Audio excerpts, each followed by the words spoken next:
Welcome to Holistic Health is Hot, where your journey to sculpting your dream body meets holistic health. I'm your host, Ashley Roberts.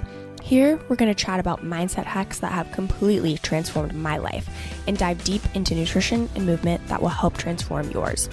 We're going to get into the intense connection between mind, body, and soul so you can glow from the inside out. Let's get into it. And remember, holistic health is hot. Hello, my love. Okay. Today we are talking about how to conquer cravings. This is something that I feel like so many women struggle with, but they don't really understand or think about what's actually going on in them. So we're going to talk about it. So many women truly think that cravings are just bad. Oh my gosh, I have a craving. Fuck this, like whatever. And we just try to suppress them. But what if you instead started asking and listening? Our bodies are always trying to tell us something. And a lot of times, again, we think our bodies are out to get us. And we're like, how dare you? Why do I have a fucking craving? Why do I want ice cream? Why do I want this? And it's like our body is trying to tell us something. So we're going to get into why that may be, how to actually step by step take a look at these cravings and know how to proceed. So we're going to go into all that jazz, okay? So there are psychological aspects of cravings, of course. There is emotional eating, and I'm just going to read the definition of what that actually is. So it says, emotional eating refers to the practice of consuming food in response to feelings rather than hunger. It's often a way to self-soothe or cope with negative emotions like stress, sadness, loneliness, or boredom. So many people use food. You know, we all have a thing. When we're stressed out, we do something to de-stress. And a lot of times that is food for people because it's comfortable. When we eat something, it releases chemicals in our brain that just soothe us, excite us. And so, of course, we get used to that. And so we want that feeling. It's never about the food. It's always about the feeling we get from the food. And what's so interesting is for a long time when I was in my eating disorder phase, I would talk to my therapist and she's like, food isn't really the issue. You're having some sort of emotional response. You're using it as a coping mechanism. And I'm like, at first I was like, no, fuck you. Like, I just love the taste of food. Like, it tastes so good. And after going to therapy for a long time, made me realize it wasn't that at all. Like, it was never about the food. For so long, I built this narrative in my head that I just love food. So that's why I want it all the time. And it wasn't about that. It really was about using it to soothe whatever emotions I was trying to suppress. But again, I denied it. And I've had clients before, and it takes so long to get down to the bottom of it. But clients like, no, I just love the taste of food. That's why I eat so much, because I love the taste of food. And again, it's never that. It's never about the food. It's always some underlying emotion or feeling or thoughts or whatever that we're trying to distract ourselves from. But it takes some time to actually get down to the bottom of it, because when we're obsessed with food, when we're thinking about food 24/7, when we have a bad relationship with food, that's what we think it is. We think, oh, we just love food. Like, it's just so good. I know I did. And, again, there's like levels. Not everybody feels this way, but I think a lot of people try to deny the fact that we are trying to suppress certain emotions, and it takes time to get down to the bottom of it. So kind of similar, but like certain moods can trigger cravings. When we're celebrating, which I'll kind of go into this, when we're, sad, and it's kind of the same as alcohol, like we all have our thing that soothes us when we're feeling some type of way, but can we instead shift that to something maybe a little bit more healthy? So we'll talk about some tips for that too. So the biggest thing when we are craving something is to actually figure out what the root cause is. Like, why am I actually having this craving? Instead of just being like, bad, I shouldn't have a craving. No. Why are we actually craving this? There's got to be a reason for it. Our body doesn't just like crave things for shits and giggles. Like, our body doesn't work that way. Our body's always trying to tell us something. So it's important to figure out like what the root cause is. Like, what is my body trying to tell me? So let's talk about some causes of cravings, okay? Number 1, lack of primary food. So in this life coaching course that I did, primary food is essentially everything other than actual food. So like, career, relationship, stress, fun, hobbies, joy, everything other than actual food. Primary food is like the rest of your life other than food. And so again, when we are feeling this lack of other areas of our life, we crave food. I think about this a lot too, because when I was working my corporate job, it was COVID. So working my corporate job, I was bored eating all the fucking time. And that was because I didn't give a shit about working in HR. And, I was bored. It wasn't anything I actually enjoyed doing. And so I would lean on food for boredom. But again, I wasn't happy with the career part of my life. So I was bored and leaning on foods. As soon as I started getting interested in health and fitness and learning about this stuff, all of my cravings went away because I had something that I was actually interested in. Again, our body, I think this is the biggest, most important one. The biggest, most important one, which is why I wanted to start with it, because a lot of times we're bored eating, we're stressed eating, whatever, when we're bored with some other part of our life, or maybe we're stressed out, or maybe we're, not happy in a relationship, or not happy with our career. Again, we're not supposed to be just bored every day. And if you are, maybe it's time to change that. So lack of primary food is, again, I think the biggest, most important one. You're bored eating, maybe because you hate your job. Maybe you're stress eating because you're stressed out about something in your life. Again, it could be anything. And I know this is very broad and kind of general, but I think it's an important piece to note that there's so many reasons you could be doing it, and to take a look. Again, it's 99.99% you don't just love the taste of food. It means something. It's your body's trying to tell you something, and you got to listen. So another cause of craving is water. If you are not drinking enough water, so often we have cravings because we're not actually nourishing our body. A lot of times too, we think that we're hungry when we're really just dehydrated. It kind of gives us our body, chemically in our body, gives that same feeling of having a craving when we're actually just dehydrated. So, and this is not to say if you are actually hungry and truly having your body's giving you a hunger cue to stuff your face with water and just be oh yeah, I'm probably just not drinking enough water, but then you're still hungry, go fucking eat food, okay? Go eat food. But again, this is just to know and see okay, is this a true hunger cue? Am I actually thirsty? What is it? Again, just kind of giving you some ideas to really think about so you can understand your hunger cues and your cravings. Inside coming out.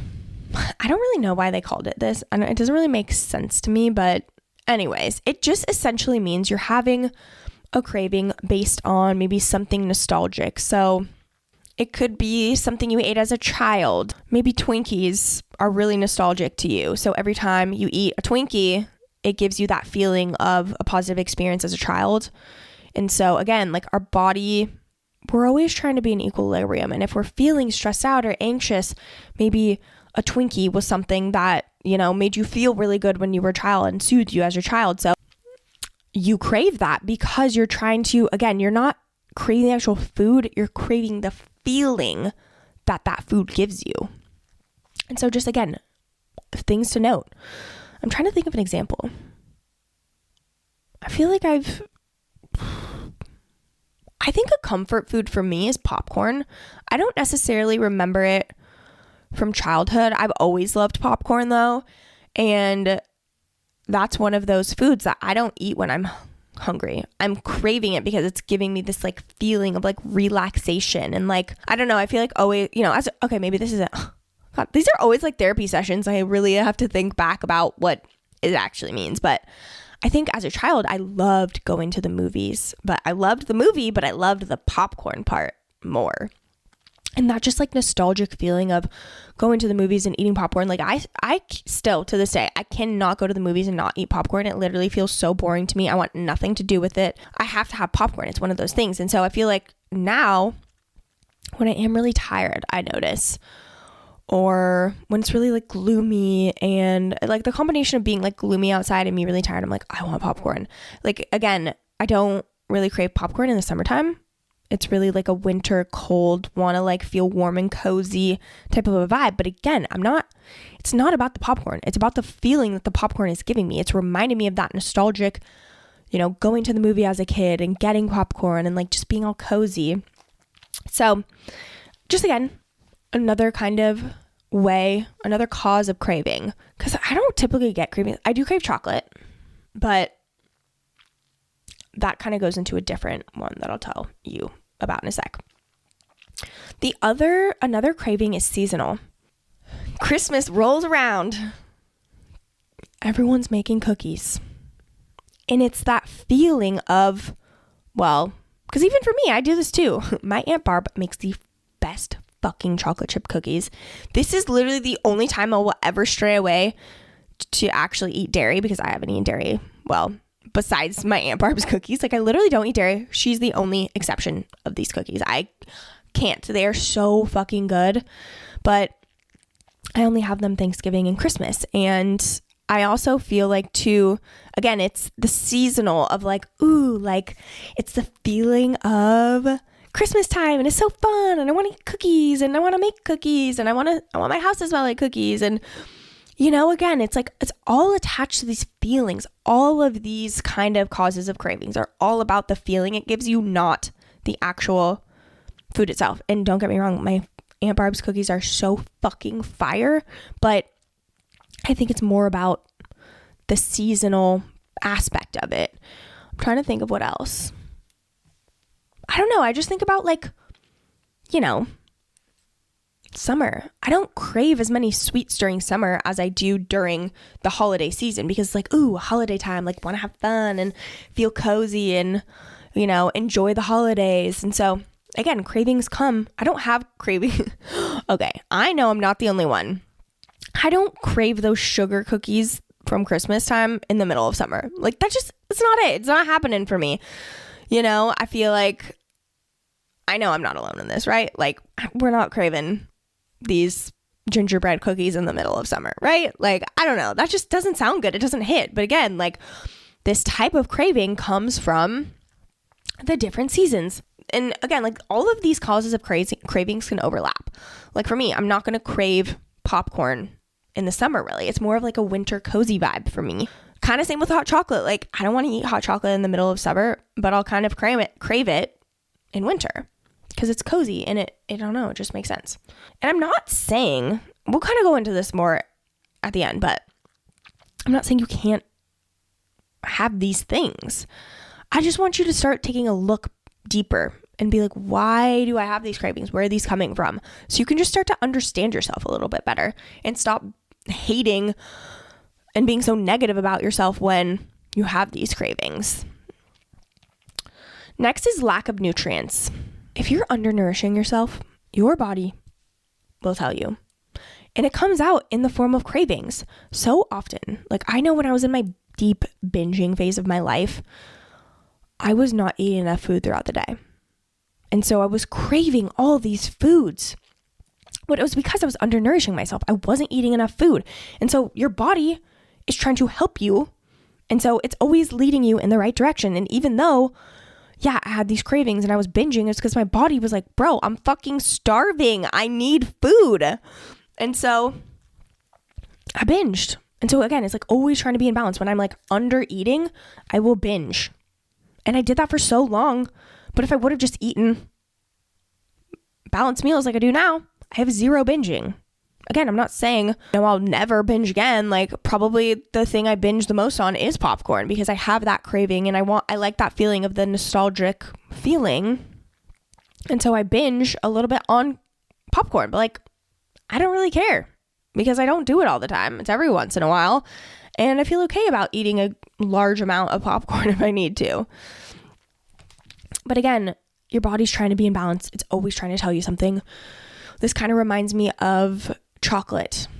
During our period, I'm pretty sure, don't quote me on this 100%, but I'm pretty sure dark chocolate has magnesium. And when we are bleeding and on our periods, we that is a nutrient that is more depleted. And so we're craving it for a reason. Like our bodies aren't trying to screw us over. They are just trying to help us. And so I crave chocolate because my body is depleting magnesium. Chocolate has magnesium. Makes sense, right? And so there's always a reason for these cravings. Again, your body doesn't hate you. Your body loves you and it's trying to help you. And so that's why I want you to take these causes of cravings and listen and ask yourself what they're about. And understanding these different types of causes, I hope, will be helpful. Last is hormonal. Our body, for the bajillionth time, wants to be in equilibrium. If we have a hormonal imbalance, if we have a gut imbalance, our body is like out of whack and it's like craving random shit for random reasons because it's like, I'm out of balance. It's always trying to be in balance. So when it's in balance, it's like, I don't know what the fuck to do. Like, I need to eat food. I need this. I need this. Your body's almost kind of confused and it's like trying to figure out how to get back in balance. And so if you have these hormonal gut health imbalances, your body's just freaking out trying to get you back to balance. And again, understanding this is so important and knowing that when you have these cravings, they're not bad. It's just your body trying to tell you something. Okay? So I hope that those causes of cravings were helpful. So now let's talk about how we can actually navigate these cravings, okay? First, you have to acknowledge and notice the craving, because if you are just eating, you're just like binging and not really paying attention to what this is, you're not going to be able to actually explore this craving. So if you have a craving, the first thing I want you to know is notice and be aware.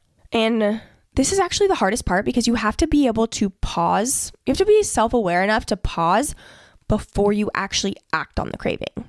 And so again, awareness and pausing is kind of the hardest part. So step 1, be aware, notice, pause. Step 2, explore this craving with non-judgmental curiosity. Emphasis on the non-judgmental curiosity. I do not want you being like, oh my God, fuck you. Actually, why do you have this craving? This is so bad, blah, blah, blah. No. We are going to explore with non-judgmental curiosity. So I'm going to say, Ashley, why are you having this craving? Where is this coming from? Is this seasonal? Is this inside coming out? Is this a hormonal imbalance? Which that's a little bit harder to know. Are you just really thirsty? Do you have a lack of nutrients? Maybe you didn't eat enough food today. Like, ask yourself, where is this coming from? Is this a true hunger cue or is this an actual craving? And again, you have to be able to pause to actually ask yourself this question. And I just want you to think about it. Ask yourself the question.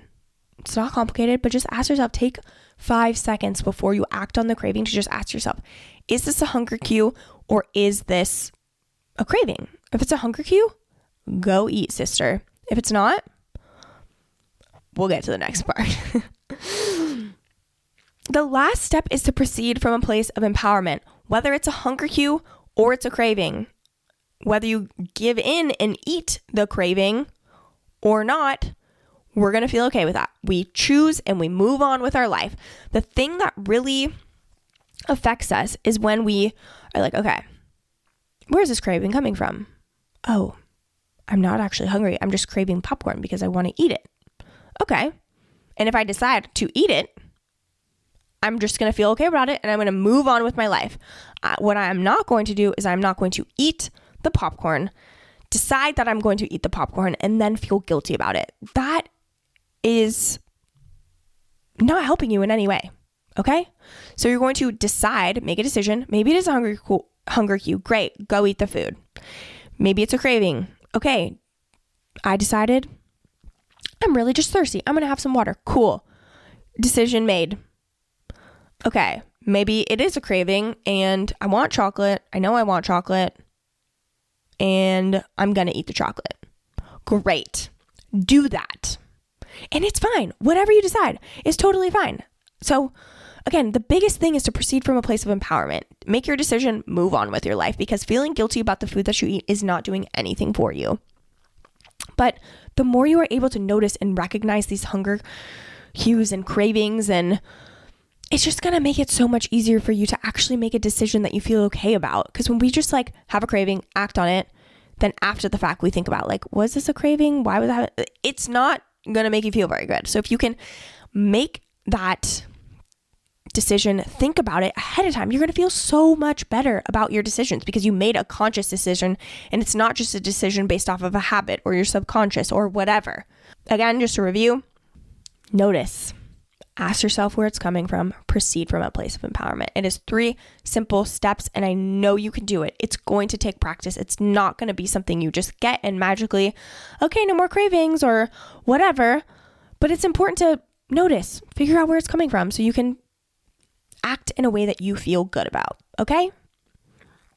But again, it's going to take practice. Be really easy and gentle on yourself. Healing your relationship with food, navigating cravings is something that is hard. It's really fucking hard. But if you can actually put in the work now, you're going to be so grateful. I talk to women in their 60s, 70s.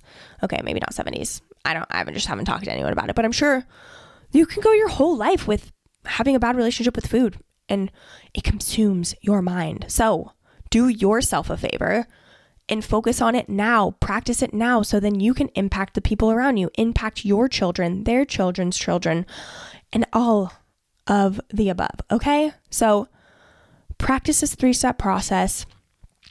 Do it in a way that is loving and not negative towards yourself, because if you have a negative experience doing it, you're not going to want to continue to do it. But if you positively and kindly ask yourself all these questions, you're going to be more willing to want to go back and do it again, okay? That covers this episode of How to Conquer Cravings. I hope this was helpful. If you have any questions at all about cravings, navigating them, how to know if it's a craving, if it's a hunger cue, DM me on Instagram at Ashley Robutz, ASHLEYROBUTZ.